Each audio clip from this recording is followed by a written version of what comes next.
Hello friends. Well, the idea to record this video is quite simple.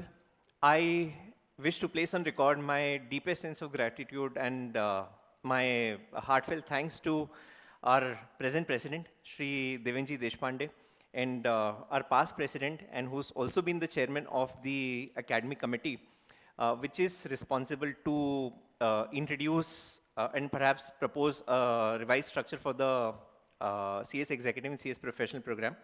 Shri Ranjit जी पांडे। यार ये ना institute के बारे में हमेशा या जो आपके ऑफिस बेरर्स हैं जो काउंसिल मेंबर्स हैं इनके बारे में ना हमेशा बहुत सारे लोगों में ये बात चलती रहती है। स्टूडेंट्स में मैं काफ़ी बार ये बात सुनता रहता हूँ कि यार they don't respond, no one cares, हम लोग क्या सोचते हैं क्या चाहते हैं। But you know let me clear this crowd, this entire cloud in fact. मैं एक्चुअली कल as you all are aware कल शाम को ही मैंने अपने चैनल पे एक वीडियो डाला था जहाँ पे मुझे जो लग रहा था कि there are some likely changes which should logically happen in CS curriculum for executive and professional. So I just recorded a video और I happen to send this to few of my friends and colleagues. So मैंने कल late evening around 10:15 मैंने ये video Devendra Deshpande sir को भेजा। And I just requested him that, I have some very sincere views about what the curriculum should be. So, if you can just spare some time, since he's the president, obviously his schedule is really, really occupied. So I just requested that, if you could just spare some time to actually run through this video.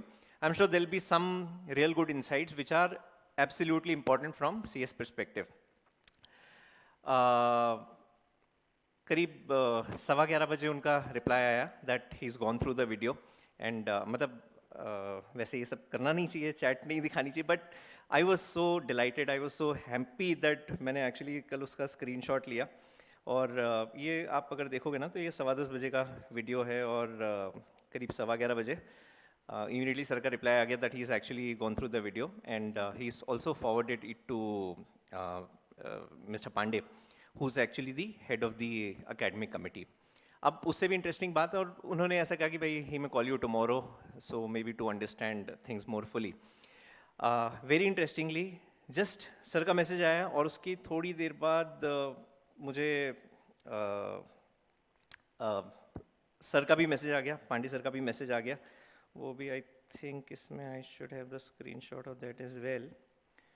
सो मैं बस आपको ये बताने की ये आपके Ranjit Pandey sir का जो मुझे उस वक्त मैसेज आया and he also narrated that Devendra sir ने उन्हें वीडियो भेजा, he is gone through that and some pointers were really fruitful and he is taken into consideration all those changes. अब ऑनेस्टली मुझे ये नहीं पता था कि आज ICSI का वेबिनार हुआ मॉर्निंग में, जो वेबिनार प्रपोज था मुझे ऑनेस्टली पता नहीं था, but I was so happy. मैंने पूरा वीडियो बाद में देखा जब वेबिनार था, अनफॉर्चुनेटली मैं तब क्लासेस में था तो उस वक्त तो नहीं थी, बट आफ्टर द क्लासेस मैंने पूरा वेबिनार सुना and I was so happy that he actually took in to consideration whatever I spoke through my video the last evening.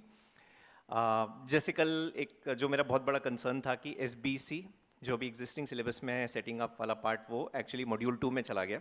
वो लॉजिकली मॉड्यूल 1 में होना चाहिए बिकॉज वो कंपनी लॉ से connected subject है। सो बच्चों के लिए बहुत बेटर हो जाता अगर वो साथ में पढ़ते दोनों सब्जेक्ट्स, तो because it does not make sense to wait for 6 months for that. He did recognize and acknowledge this fact in his webinar also that yes, it's really important and it should actually go to module 1. Second one was the drafting part, कि company law हम लोग theoretically बहुत पढ़ते हैं लेकिन resolution drafting बच्चों को कहीं पर भी पूरे उनके CS के करिकुलम में आती नहीं है, जो एक बहुत ही इंपॉर्टेंट पार्ट है as a company secretary. He did acknowledge that fact and also he is promised कि भाई वो डेफिनेटली वापस से जो सिलेबस ड्राफ्टिंग कमेटी उनके सामने प्रपोजल रखेंगे कि उसे हमको वापस से रिविजिट करने की ज़रूरत है।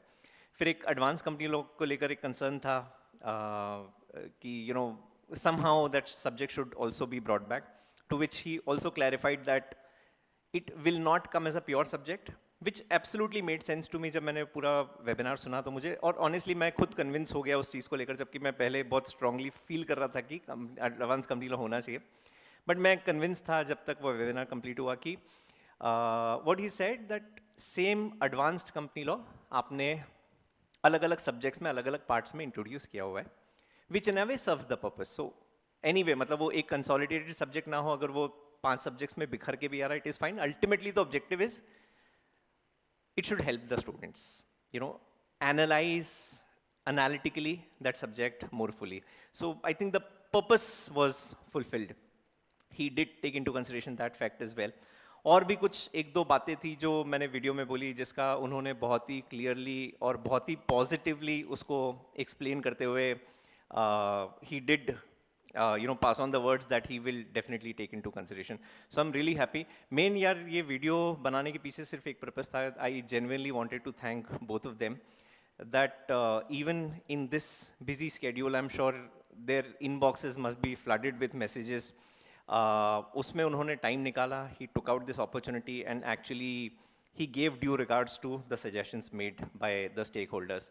So thank you so much, sir. Thank you to both of you and the entire council जिन्होंने actually में इतने efforts लिए and they are redrafting the syllabi जो present needs और future needs को ध्यान में रखते गया और बनाया जा रहा है. That was one. और उसके अलावा मैंने मतलब आज ही जैसे सर से कल जब रंजीत सर से जब बात चल रही थी तो उन्होंने courteously एक प्रॉपर जो डॉक्यूमेंट था जिसमें सिलेबस का पूरा के पूरे डिटेल्स थे, he sent it to me that you know if I could spare some time और उसमें और क्या हम लोग चेंजेस कर सकते हैं. तो उसके बेसिस पे मैंने और भी कुछ पॉइंट्स निकाले. आज दिन में मैं इनफैक्ट मेरे लेक्चर्स ख़त्म करके मैं यही सब काम कर रहा था, तो उसको ऑब्वियसली कट शॉर्ट करना थोड़ा सा टफ था बिकॉज काफ़ी बड़ा कंटेंट था. बट जो मुझे लगा कि something which really should help the students, तो मैंने आज ये प्रॉपर एक डॉक्यूमेंट बना के and I forwarded to both the sirs and I am sure they will duly take in to consideration. So company law मुझे ऐसा लग रहा था कि थोड़ा सा हैवी हो रहा है. अगर उसके कुछ चैप्टर्स हम लोग सेटिंग अप में मूव कर पाएँ जो सेटिंग अप से कनेक्टेड भी हैं, तो आई थिंक वो सब्जेक्ट कहीं ना कहीं बैलेंस हो जाएगा. फिर प्रैक्टिकल सब्जेक्ट्स के लिए जैसे कॉर्पोरेट मैनेजमेंट अकाउंटिंग है, टैक्स लॉज है, प्रोफेशनल में आप कॉर्पोरेट रिस्ट्रक्चरिंग में वैल्यूएशन वाला पार्ट देखते हैं, सिक्योरिटीज़ में प्रैक्टिकल्स आते हैं. अब ये ऐसे सब्जेक्ट्स हैं जैसे इसमें से मैनेजमेंट अकाउंटिंग और आपका टैक्स प्योर प्रैक्टिकल सब्जेक्ट्स हैं, वैल्यूएशन प्रोफेशनल में और एग्जीक्यूटिव में सिक्योरिटीज़ लॉज ये थियोरेटिकल सब्जेक्ट्स हैं, बट इसमें न्यूमेरिकल्स आते हैं. और आयरॉनिकली स्टूडेंट्स को पता ही नहीं होता है कि न्यूमेरिकल्स आते हैं कहाँ से हैं, बिकॉज मॉड्यूल में नहीं दिए. Since it's a distance learning course, तो ठीक है जो लोग कोचिंग कर पाते हैं उनको उनकी क्लास के टीचर्स करवा देते हैं, बट जो बच्चे कोचिंग अफोर्ड नहीं कर पाते या जहाँ उनका बहुत रिमोट एरियाज़ में है, उनके पास एक्सेस नहीं है इन सब चीज़ों का, टेक्नोलॉजी का एक्सेस नहीं है, तो उन लोगों के लिए बहुत मुश्किल हो जाता है. और अगर वो 10-10, 15-15 मार्क्स के क्वेश्चंस आते हैं, यू नो अगर वो अटेम्प्ट ना कर पाए तो रिजल्ट हम समझते हैं कि पास होना थोड़ा सा मुश्किल हो जाता है. तो मैंने उसमें ये चीज़ डाली है कि ICSI का जो स्टडी मटेरियल है it is beautiful to the extent theory part is concerned, but उसमें प्रैक्टिकल क्वेश्चंस होने चाहिए, both from exam perspective as well as from practice perspective solutions के साथ. पर वो बहुत ज़रूरी है. मतलब एटलीस्ट बच्चे को ये पता होना चाहिए कि एग्जाम में किस तरीके के क्वेश्चंस वो फेस करने वाला है. फिर जो अभी MCQ पेपर्स आपके डिस्क्रिप्टिव हो गए हैं, it's a very good suggestion, very good thought. बस उसको बैलेंस करने के लिए मेरा ये कहना था कि it's a big transition because आप एकदम से MCQ से डिस्क्रिप्टिव पे मूव हो रहे हो. So if you could figure out a Midway जहाँ पे 80-20 का एक रेशियो रख लिया, 80 डिस्क्रिप्टिव, 20 के आपने MCQs दे दिए, जो आई थिंक सर ने वेबिनार में बहुत अच्छे से एक्सप्लेन किया कि वो केस बेस्ड होंगे. There will be MCQs but वो केस बेस्ड होंगे, which absolutely made sense to me कि वो लॉजिकली एनालिटिकली भी सोच पाते हैं, एट द सेम टाइम उनको कहीं वो कंफर्ट मिल जाता है कि भाई स्कोरिंग पार्ट है हमारे लिए, बिकॉज वन लाइनर्स है, आंसर्स बहुत क्विक है. तो I think that thing was very nicely taken care of. तो ये 4-5 सजेशंस मुझे ऐसा लगा कि और भी इंपॉर्टेंट है, which I have already forwarded to them. Let's see how they come up. But honestly and very very genuinely thank you so much sirs. It was a very nice experience. मतलब और main bus मुझे ये चीज़ सबके सामने रखनी थी कि जो एक क्लाउड है बहुत सारे लोगों के मन में, they don't respond, they don't care to respond, is absolutely wrong. मतलब 1 घंटे में, मेरा वीडियो 21 मिनट का था यार, तो 1 घंटे में ही responded after watching the video was a delight to me. So thank you so much and I wish the entire committee very very good luck. और ऐसी मैं आशा करता हूँ कि ये जो नया सिलेबस आ रहा है ये हमारे इस एलीट प्रोफेशन को और नई हाइट्स पर लेकर जाएगा. Thank you so much.